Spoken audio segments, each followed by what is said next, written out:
آقا صلی اللہ علیہ وسلم نے ارشاد فرمایا اسلام کے کڑے اور دین کے قوانین 3 ہیں۔ آقا فرماتے ہیں کہ ان تینوں میں سے کسی نے بھی کسی ایک کو بھی اگر نقصان پہنچایا تو اس نے اپنے دین کو برباد کر لیا۔ وہ 3 چیزیں کیا ہیں؟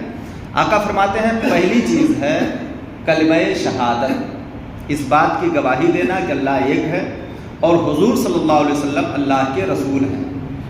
یہ اس بات کی گواہی دینا، یہ ایک کڑا ہے، ایک بنیاد ہے، ایک کھمبا اور ایک ستون ہے۔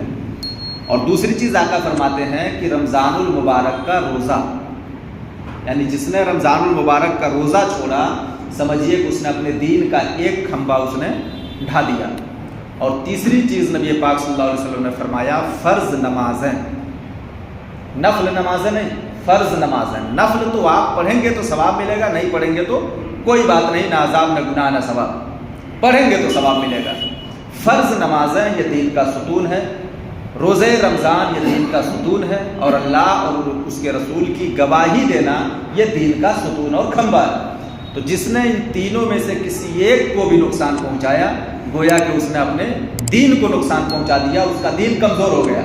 اور ایک دوسری روایت میں ہے کہ جس نے رمضان المبارک کا روزہ چھوڑا اس نے کفر کیا، معاذ اللہ اس نے کفر کر دیا، اس مومن رہا ہی نہیں، مسلمان رہا ہی نہیں۔ تو رمضان المبارک کا روزہ جب آ جائے تو اس کو ہمیں ہیلے بہانے کر کے چھوڑنا نہیں چاہیے، بلکہ کوشش یہ کرنی چاہیے کہ پریشانی میں بھی ہم اسے رکھیں۔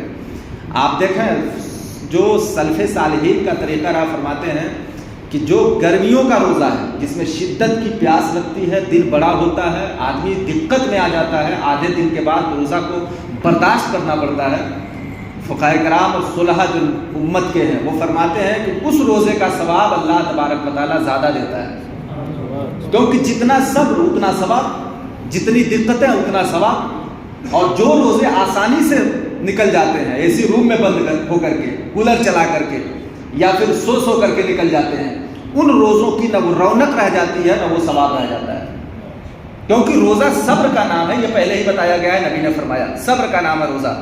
تو جتنا صبر کر لیتا ہے بھوک سے، جتنا صبر کر لیتا ہے پیاس سے اور روزے کی شدت سے، جتنا صبر کرتا ہے اللہ تبارک و تعالیٰ اس کا ثواب اتنا ہی زیادہ دیتا ہے۔